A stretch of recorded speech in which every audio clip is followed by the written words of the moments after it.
Stay safe, happy learning. Hello, मेरा नाम अमरनाथ है। मैं एक सर्टिफाइड एनर्जी ऑडिटर हूँ with the background of electrical engineering. पिछली वीडियो में हम लोगों ने ट्रांसफार्मर के रूटीन टेस्ट के बारे में चर्चा की थी। इस वीडियो में हम ट्रांसफार्मर के टाइप टेस्ट पर चर्चा करेंगे। वीडियो को लाइक करें, कमेंट करें, शेयर करें और सब्सक्राइब करें। ट्रांसफार्मर टाइप टेस्ट IS 2026 और IS 1180 में प्रोवाइड किया गया है और type test accredited laboratory NABL से, National Accreditation Board of Laboratories जो है सेंट्रल गवर्नमेंट के, उनसे एक्रेडिटेड लेबोरेटरी में ही टाइप टेस्ट मान्य होते हैं। एक्रेडिटेड लेबोरेटरी में कुछ हैं जैसे ERDA बड़ोदरा है, CPRI central power research institute Bhopal और बेंगलोर, और यादव मेजरमेंट्स लेबोरेटरी उदयपुर जैसे और भी बहुत से एक्रेडिटेड लेबोरेटरी हैं। टाइप टेस्ट वहीं का मान्य होता है। टाइप टेस्ट ट्रांसफार्मर के एक पर्टिकुलर डिजाइन के रिप्रेजेंटेटिव मॉडल का, जिसको प्रोटोटाइप कहते हैं, वो लेबोरेटरी में टेस्ट किया जाता है और यह देखा जाता है कि प्रेस्क्राइब स्पेसिफिकेशन, सेफ्टी स्टैंडर्ड और परफॉर्मेंस को ये कंफर्म करता है या नहीं करता है। टाइप टेस्ट में मुख्यतः जो टेस्ट होते हैं उसकी चर्चा हम करें तो पहला होता है ट्रांसफार्मर टेम्परेचर राइज टेस्ट। इस टेस्ट में देखा जाता है कि ट्रांसफार्मर जब रेटेड लोड पर चल रहा है तो टेम्परेचर राइज स्पेसिफाइड वैल्यू से ज़्यादा तो नहीं हो रहा है। इंडियन स्टैंडर्ड में winding temperature rise 45 degree centigrade prescribed है और oil temperature rise, maximum temperature rise, मेरे कहने का ये मतलब है, maximum temperature rise of oil 40 degree centigrade है। तो इस टेस्ट में यह देखा जाता है कि टेम्परेचर राइज प्रिस्क्राइब्ड लिमिट से ज़्यादा तो नहीं हो रहा है।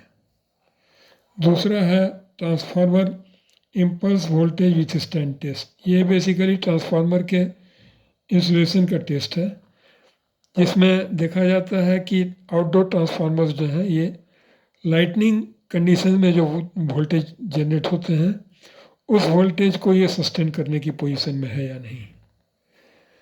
अगला टेस्ट होता है transformer short circuit withstand test. Transformer में शॉर्ट सर्किट को ट्रांसफार्मर को झेलना ही पड़ता है। फॉल्ट वगैरह होते रहते हैं तो उसमें शॉर्ट सर्किट होता ही है और शॉर्ट सर्किट को सस्टेन करना पड़ता है ट्रांसफार्मर को। शॉर्ट सर्किट के दौरान इसके वाइंडिंग पर, कोर पर एक्सियल और रेडियल स्ट्रेस पड़ते हैं।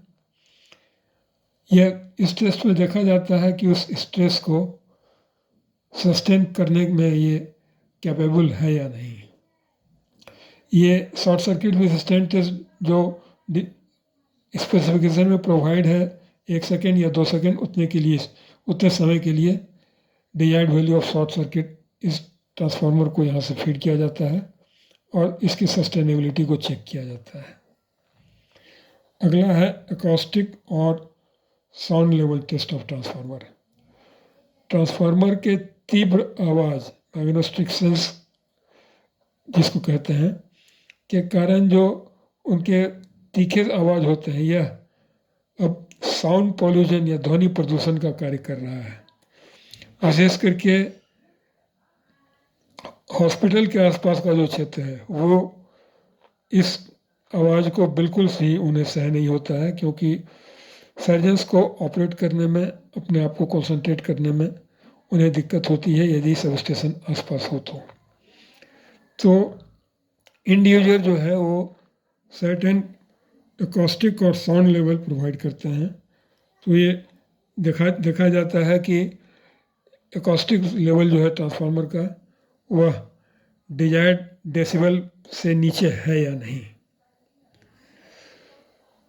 अगला है ट्रांसफार्मर प्राइमरी करंट और एक्साइटिंग करंट हार्मोनिक टेस्ट। इस टेस्ट में सेकेंडरी ओपन सर्किटेड रखा जाता है और प्राइमरी करंट में हार्मोनिक कंटेंट को देखा जाता है। ये फंडामेंटल है, third harmonic, fifth harmonic, seventh harmonic और ये येलो में जो है ये रिजल्टेंट हार्मोनिक क्या है। तो ये total harmonic distortion desired percentage से एंड कंज्यूमर ने जो मांगा है उससे ज़्यादा नहीं होना चाहिए। तो ये रहे हमारे टाइप टेस्ट के विवरण। यदि वीडियो पसंद आया हो तो लाइक करें, कमेंट करें, शेयर करें, सब्सक्राइब करें। कोई डाउट हो तो कमेंट सेक्शन में क्वेश्चन भी पूछें। Thank you very much. Please like, comment, share and subscribe the video.